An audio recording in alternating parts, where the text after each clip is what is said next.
Mesdames, Messieurs, bonsoir. Je suis ravi de vous retrouver pour votre édition de 19h sur Alizé Télévision en ce samedi 13 août. Merci de nous recevoir chez vous. Vous pourrez bientôt vous initier aux arts de la table au cours d'ateliers organisés par Foodil et l'atelier formation. De l'initiation pour les adultes, mais également pour les jeunes et les enfants. Des professionnels des métiers de la bouche partageront leur savoir et leur savoir-faire au tout public pour la confection de plats, de pâtisseries et même de cocktails. Avant l'ouverture de ces ateliers qui doivent vous permettre de vous transformer en véritable chef, des journées portes ouvertes sont organisées ce week-end. Muriel Barlagne a enfilé son tablier pour nous présenter ses ateliers Foodil. Reportage. Alors quand je l'ai blanchi comme ça, rien ne m'empêche de le mettre dans des sachets et de le congeler. En introduction à l'atelier qui doit débuter dans quelques minutes, Max Siliri explique comment il est possible de faire des frites avec tous les types de racines. Aujourd'hui, il utilise des patates douces. Le professeur en alimentation s'apprête à faire une démonstration culinaire dans le cadre des journées portes ouvertes des ateliers Foodil. Foodil, c'est ce portail digital qui propose les adresses de restaurants les plus appréciés en Guadeloupe sur smartphone et ordinateur.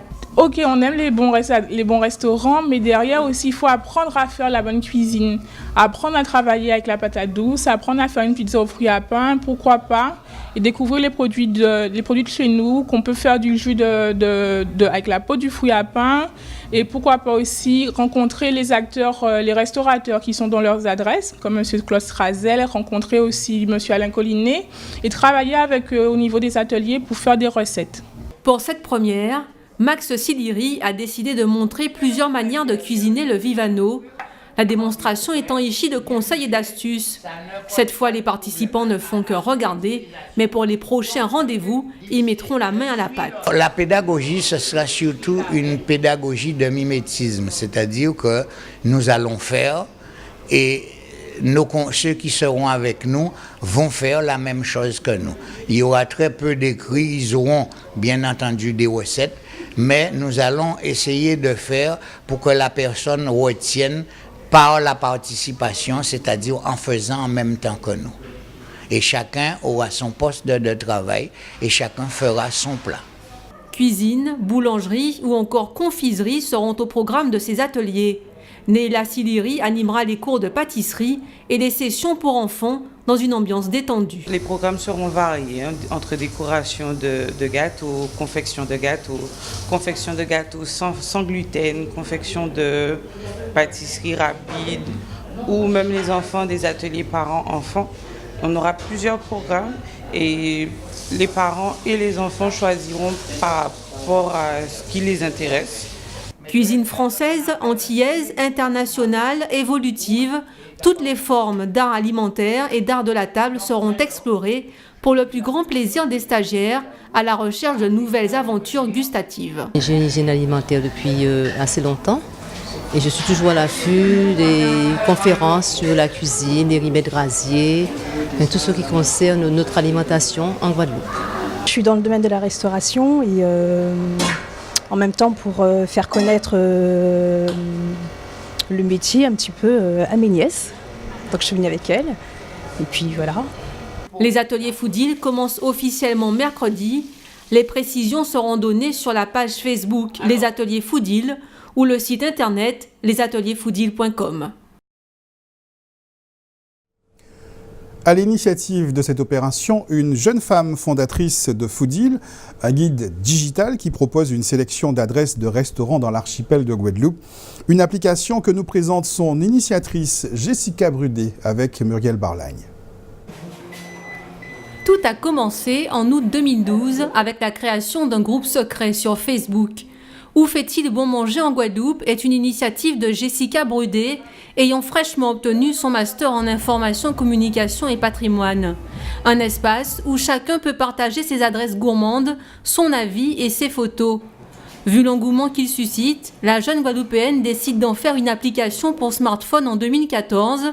Foodil est ainsi créé, d'abord sur Play Store pour Android, puis sur iOS. Donc l'application, les personnes les téléchargent sur Apple Store ou bien sur Play Store. Ils lancent leurs recherches, ils disent où ils sont, où est-ce qu'ils veulent aller, dans quelle gamme de prix. Et ils ont accès à une liste d'établissements qui vient de... Donc la liste, elle provient essentiellement des bonnes adresses qui remontent à partir de ma page, de mon groupe Où fait-il bon manger, mais aussi des retours que je vois sur Facebook, les adresses qu'on conseille. Donc je décide de mettre ou pas, ou même de supprimer une adresse parce qu'elle recueille de bons avis, de bons retours. 400 adresses sont ainsi répertoriées selon des critères comme l'accueil, la qualité du service, le type de plat proposé. Jessica Brudet a continué à développer le concept en créant un site internet en 2015, accompagné de comptes sur les réseaux sociaux, Twitter, Facebook et Instagram, et récemment un blog. Parallèlement, la jeune femme offre ses services aux restaurateurs pour pouvoir fonctionner. L'idée, c'est vraiment de proposer aux restaurateurs aussi derrière, d'assurer aussi leur communication digitale, de leur dire, regardez, vous êtes très bons pour faire ça, mais derrière, il faut aussi être présent sur les réseaux sociaux, puisque les gens ont de plus en plus leur téléphone en main, ils marchent avec leur téléphone, ils font les photos constamment dans leur établissement.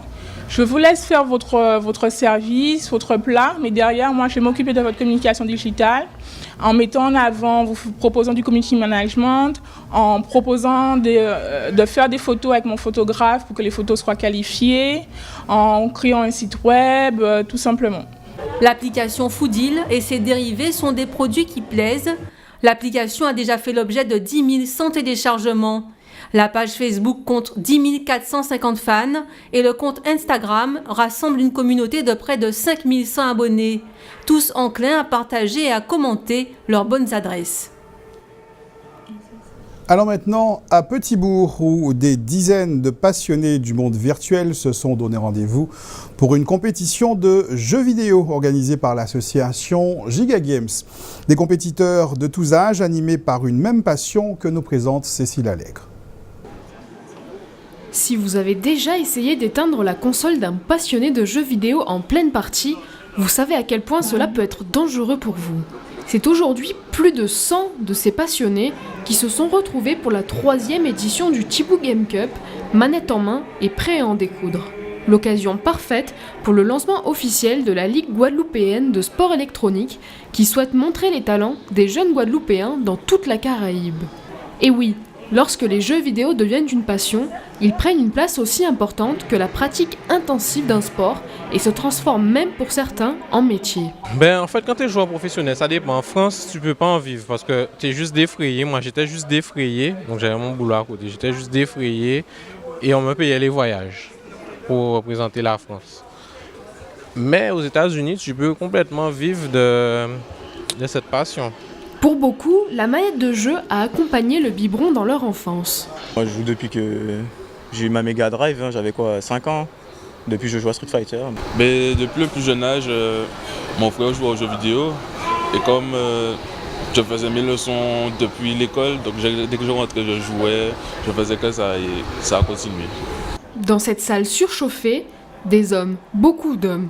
Les femmes restent bien discrètes malgré les tentatives de l'association. On a fait à l'époque des compétitions exclusivement réservées aux femmes, mais bon, elles se sentaient trop exclues par rapport à ça, donc les compétitions sont ouvertes à tout le monde. Mais on retrouve les filles surtout sur les jeux de danse, quelques-unes sur les jeux de course automobile et sur le foot, mais surtout sur les jeux de danse. Loin des images du joueur seul devant son écran, il existe une véritable communauté.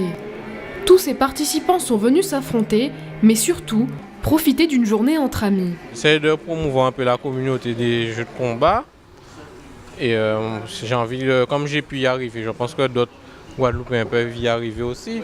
Donc c'est ça ma démarche ici, c'est d'entraîner, de faire grandir les joueurs pour qu'eux aussi puissent pouvoir un jour aller à Las Vegas, au Japon. J'étais au Japon, en Corée.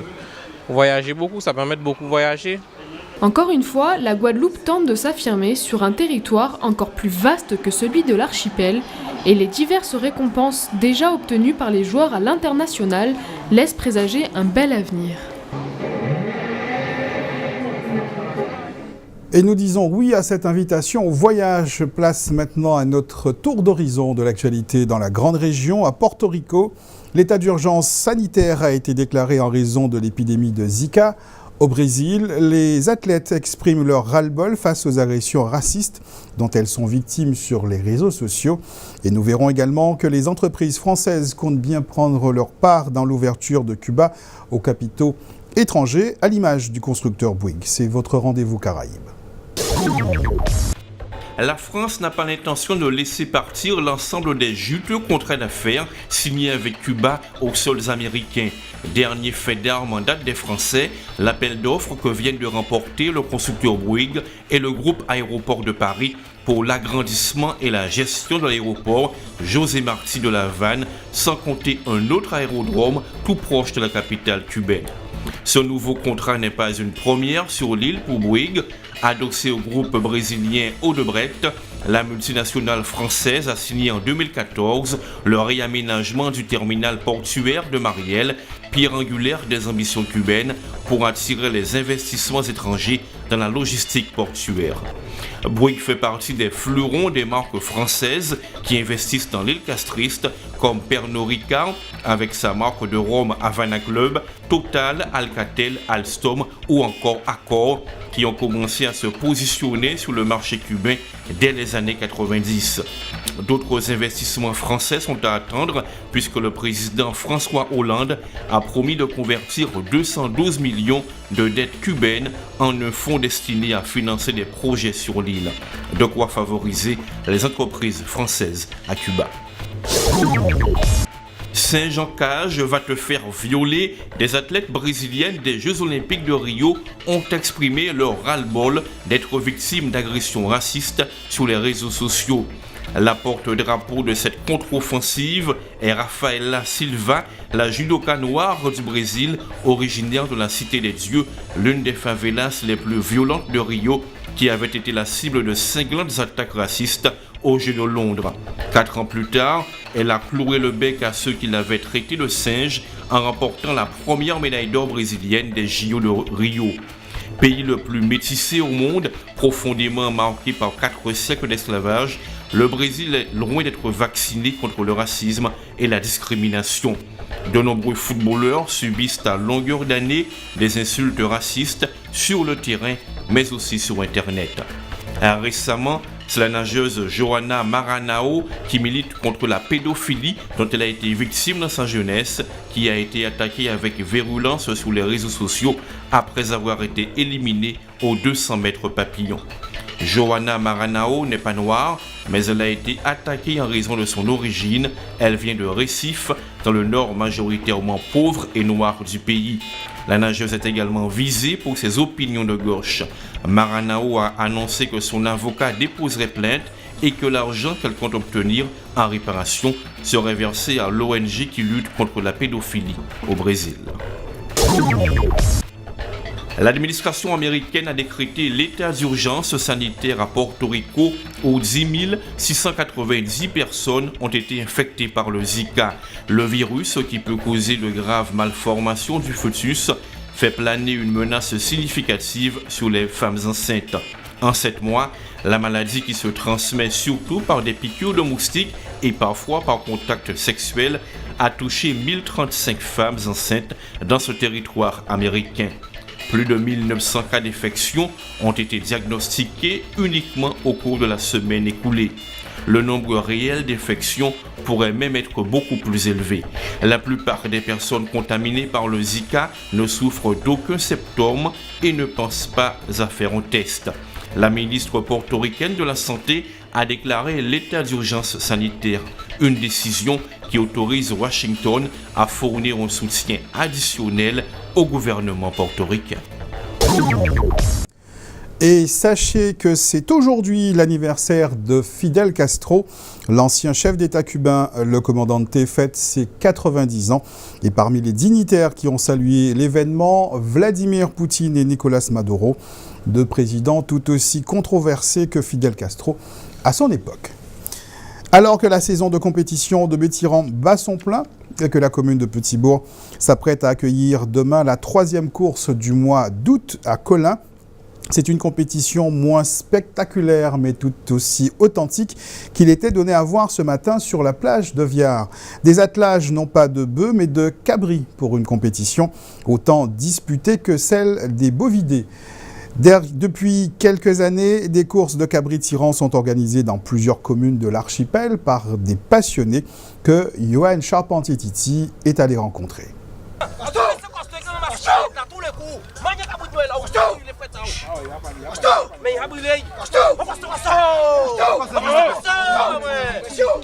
Difficile de faire plus local. Le cabri tirant, comme son nom l'indique, consiste à faire tirer une charge par un cabri, ou plutôt deux. La discipline, identique hormis l'animal à celle très populaire du bœuf tirant, se pratique en compétition depuis près de 18 ans en Guadeloupe. Il existe d'ailleurs plusieurs associations de cabris tirants sur l'île. Il y en a 2 clubs à Petit-Bourg, il y en a 2 à Bémao, il y a un à Monalo et 2 à Marie-Galante. Associations qui se tirent la bourre à chaque compétition, des compétitions organisées par catégorie et qui répondent à certaines règles. Il faut avoir la charrette, il faut avoir le nombre de poids dans la charrette, il faut avoir son fouet.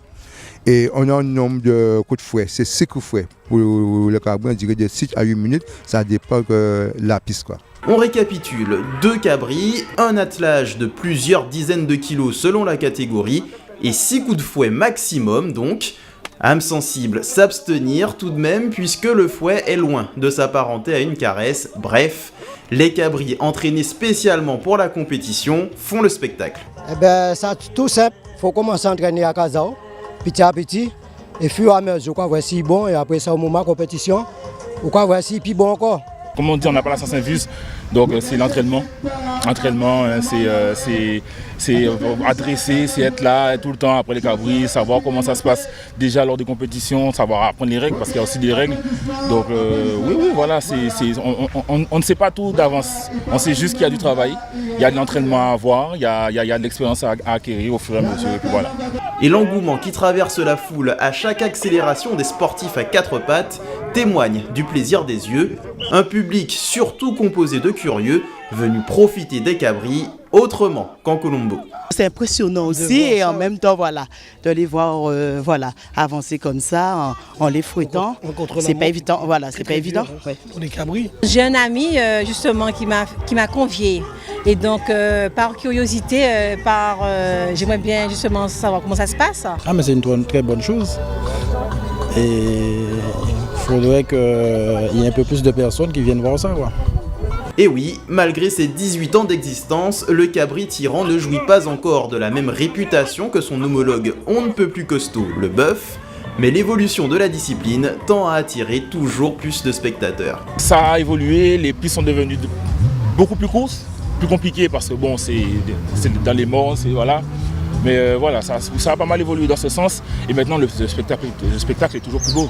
Voilà, c'est beaucoup plus joli aujourd'hui, c'est beaucoup plus intéressant à suivre comme on peut le voir. Chaussez les bottes, armez-vous d'un fouet, préparez votre voix à tenir la distance et c'est parti. Ah, j'oubliais l'essentiel, 2 cabris bien portants et travailleurs ne seront pas du luxe. Qui de toute façon un jour ou l'autre finiront dans les assiettes. Pour ceux qui aiment ce type de compétition, rendez-vous demain à Petit-Bourg dans le cadre de la fête pour cette fois-ci une compétition de bœufs tirants. Un point sur la météo ce soir et demain. Il devrait faire beau ce soir sur l'ensemble des communes de Guadeloupe. Le ciel sera brumeux dans la nuit. Demain, la brume demeure et le soleil sera bien présent sur toutes les communes de l'archipel. Pour ce qui est de la qualité de l'air, malgré la brume, la qualité de l'air reste bonne. Guader annonce un indice Atmo de 4 pour demain. Dans un instant, les informations nationales et internationales. Vous aurez rendez-vous également avec les candidats de Mister Royal Guadeloupe. Je vous donne rendez-vous, moi, demain 12h30 pour un nouveau journal. Passez une excellente soirée sur Alizé Télévision.